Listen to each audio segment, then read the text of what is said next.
ہم سب چاہتے ہیں ہماری بھی حفاظت رہے، ہمارے بچوں کی، ہمارے کاروبار کی، ہمارے گھر بار کی حفاظت رہے، ہم سفر پر جائیں تو خیر سے جائیں، واپس بھی خیر سے آئیں۔ تو سبحان اللہ، مجھے بتائیے جس پر رحمت الہی برستی رہے تو اس کی کیسی حفاظت ہو جائے گی؟ تو گھر سے نکلے تو درود پڑھیں، سفر میں درود پڑھیں، بچوں کو کہیں کہ وہ گھر پہ درود پاک پڑھیں، تو انشاءاللہ یہ سارا رحمتوں کا حصار جو ہے ہمارے ارد گرد رہے گا۔ اللہ مجھے بھی اور آپ کو بھی کثرت سے درود پاک پڑھنے کی توفیق عطا فرمائے۔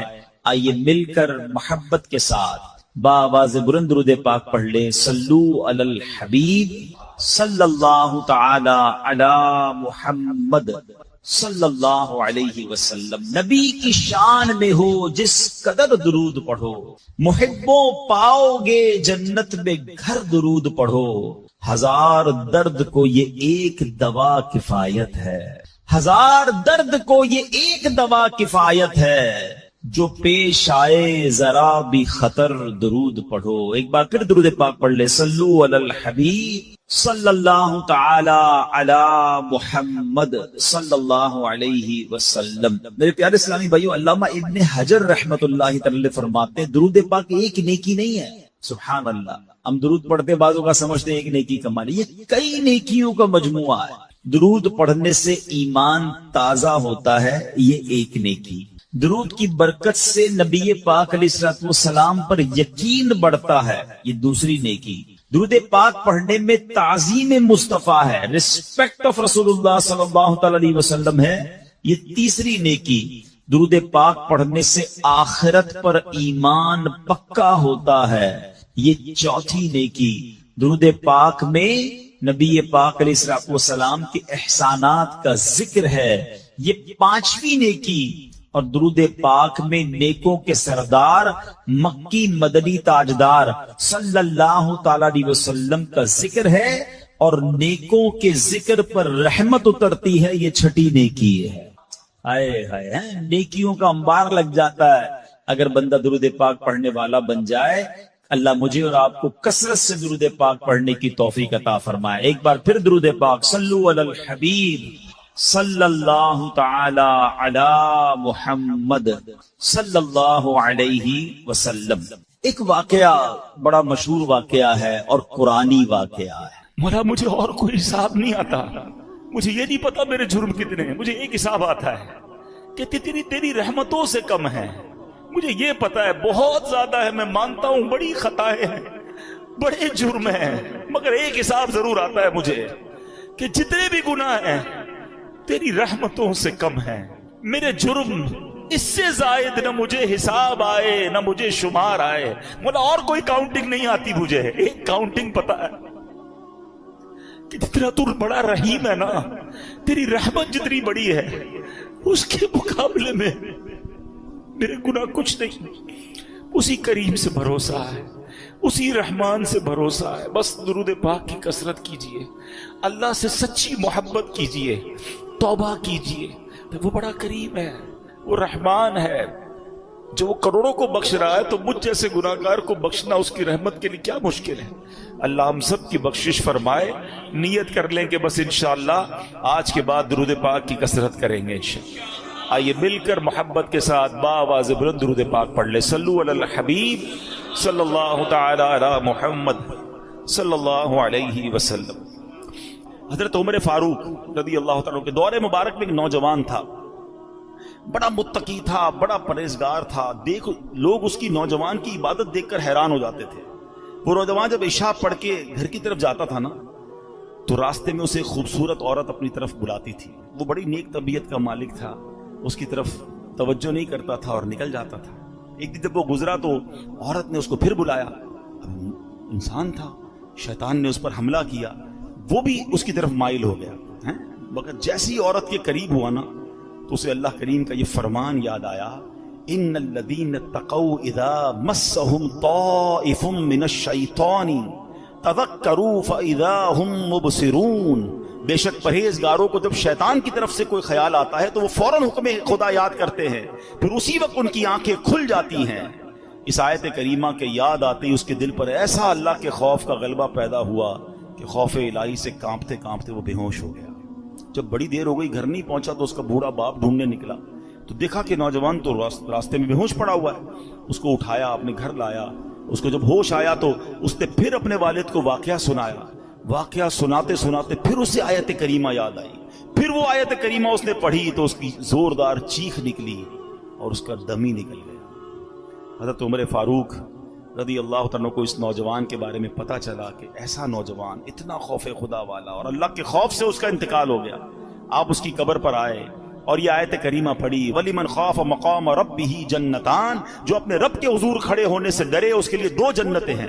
حضرت عمر فاروق جب یہ آیت پڑھی نا تو قبر میں سے اس نوجوان نے جواب دیا, اے امیر المومنین, میرے رب نے بے شک مجھے 2 جنتیں عطا فرما دی.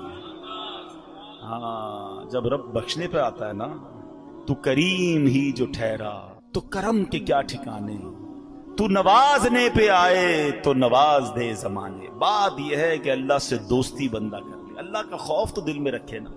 چھپ چھپ کر گناہ ہو رہے ہیں, اللہ کو ناراض کیا جا رہا ہے, موج مستی ہو رہی ہے, اللہ کی بارگاہ میں پیش ہونے کی فکر ہی نہیں ہے, یہ نہ کرو. تو اب سچی توبہ کر لیجئے, اپنے گناہوں سے معافی مانگ لیجئے, اللہ کے قریب ہو جائیے, اور یقین کریں اللہ معافی مانگنے والوں کو بڑا پسند فرماتا ہے. وہ ایسے نوازتا ہے نا, آئے ہے. ابھی آپ نے ایک واقعہ سنا, ایک اور واقعہ سناتا ہوں, پھر بیان کمپلیٹ کرتے ہیں. ایک کسائی تھا, قصاب, ٹھیک ہے, اور اس کی ایک پڑوس کے اندر ایک خادمہ تھی, کام کرنے والی تھی. وہ اس کو بڑی پسند تھی, اس کی نیت اس کے بارے میں خراب تھی. تو ایک دن وہ کہیں جا رہی تھی تو یہ بھی اس کے پیچھے پیچھے ہو لیا. جب قریب پہنچا تو وہ خادمہ کہتی کہ دیکھو میرے قریب مت آؤ, دل تو میرا بھی تمہاری طرف مائل ہے, مگر یہ کام جو ہے نا یہ اللہ کو پسند نہیں ہے. اللہ کا خوف کرو, مجھے اللہ سے ڈر لگتا ہے. اس نے سوچا کہ جب تم خادمہ ہو کر, ایک غریب عورت ہو کر اللہ سے ڈر رہی ہو, مجھے زیادہ ڈرنا چاہیے. اس نے اس عورت کو چھوڑ دیا اللہ کے ڈر سے. کوئی دیکھنے والا نہیں تھا, they were both alone there, مگر اللہ کے خوف سے چھوڑ دیا. لیکن اب جب واپس آنے لگا نا تو راستے میں بڑی گرمی تھی, پانی دور دور تک نہیں تھا, پیاس سے نڈھال ہو گیا, اس سے مرنے کے قریب ہو گیا. تو ایک اور شخصیت وہاں سے گزرے. کہا آپ کون ہیں؟ کہ میں فلاں نبی کا قاصد ہوں. ایک نبی علیہ السلام کے ساتھ رہتے تھے اور ان کے قاصد تھے, پیغام پہنچاتے تھے. وہ بھی پیاسے تھے. کہا آپ کا حال کیا؟ کہ میں بھی بالکل پیاسا ہوں. کہ چلیں حضور دونوں مل کے دعا کرتے ہیں.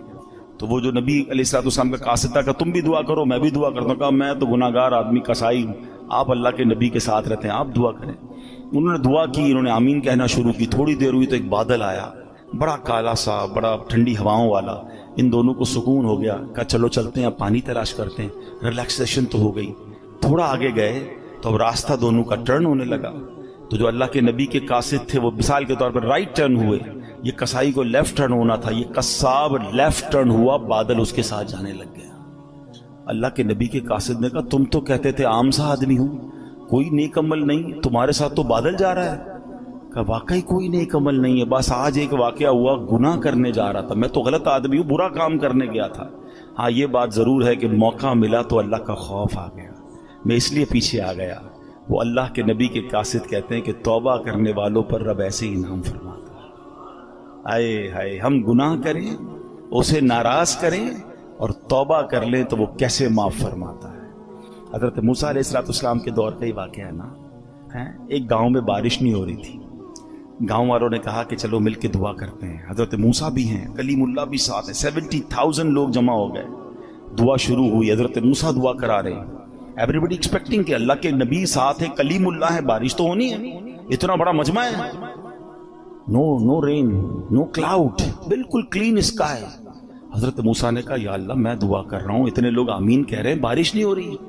فرمایا موسیٰ اس پورے مجمع میں ایک بندہ ہے جو پچھلے 40 سال سے مجھے ناراض کر رہا ہے, جب تک وہ بندہ اس مجمع میں ہے نا بارش نہیں ہونی. تو حضرت موسیٰ نے کہا کہ یا اللہ میں اس بندے تک کیسے یہ بات پہنچاؤں. کہ تو کھڑے ہو کر اعلان کر, تیرا کام آواز لگانا پہنچانا میری ذمہ داری ہے. حضرت موسیٰ کھڑے ہو گئے, آپ نے کروایا اے وہ شخص جو 40 سال سے اللہ کی نافرمانی کر رہا ہے, تیری وجہ سے بارش نہیں ہو رہی, تو نکل جائے اس مجمع سے. اب وہ بندہ تو تھا اس کے اندر, اب وہ کبھی دائیں دیکھے کبھی بائیں دیکھے کہ شاید کوئی کھڑا ہو جائے گا, شاید کوئی نکلے گا, کوئی نہیں نکلا. وہ سمجھ گیا بات میری ہو رہی ہے.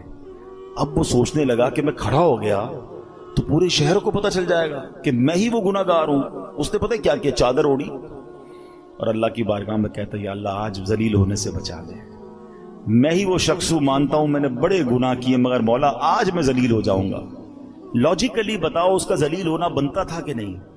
کہ جس بندے کی گناہ کی وجہ سے بارش نہیں ہو رہی اس کو تو کھڑا کر کے سب کو بتانا بنتا تھا نا. ہمارے ساتھ کوئی غلط کرے ہم کہتے ہیں یہ وہ آدمی ہے، اس نے میرے ساتھ کیا. اچھا تھوڑا سا مسئلہ کرے ہم زیادہ اس کو ذلیل کرتے ہیں، مگر میرے کریم کے کرم نوازی دیکھو وہ عیب چھپاتا کیسے ہے. وہ بندہ کہتا ہے مولا آج بچا لے. تھوڑی دیر ہوئی تو بادل آئے اور بارش برسنا شروع ہو گئی.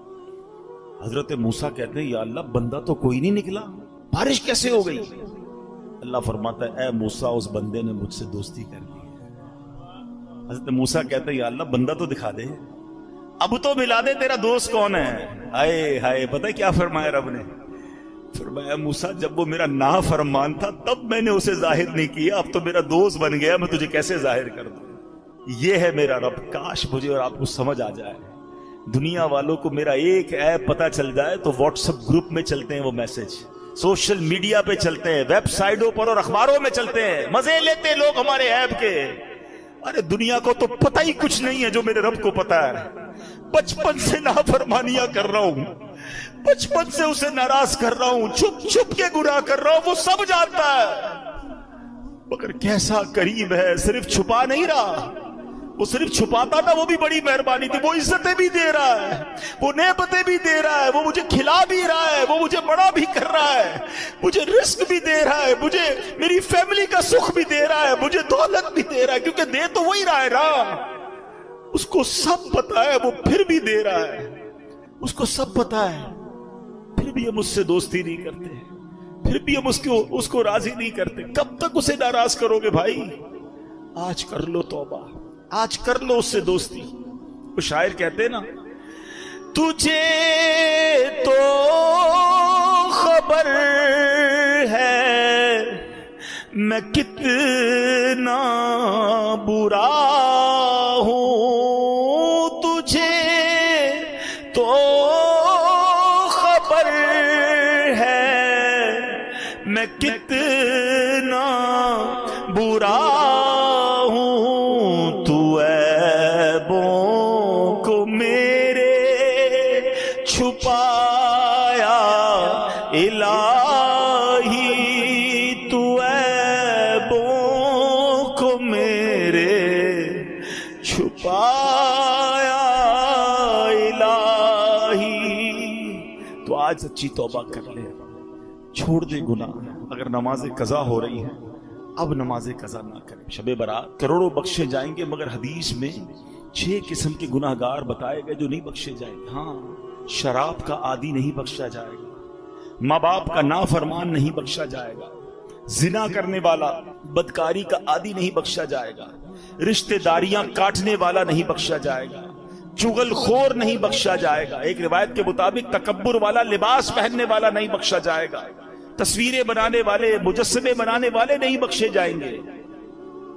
خدا را آج توبہ کر لیجئے، راضی کر لیجئے اللہ کو. اگر یہ گناہ ہو بھی گئے نا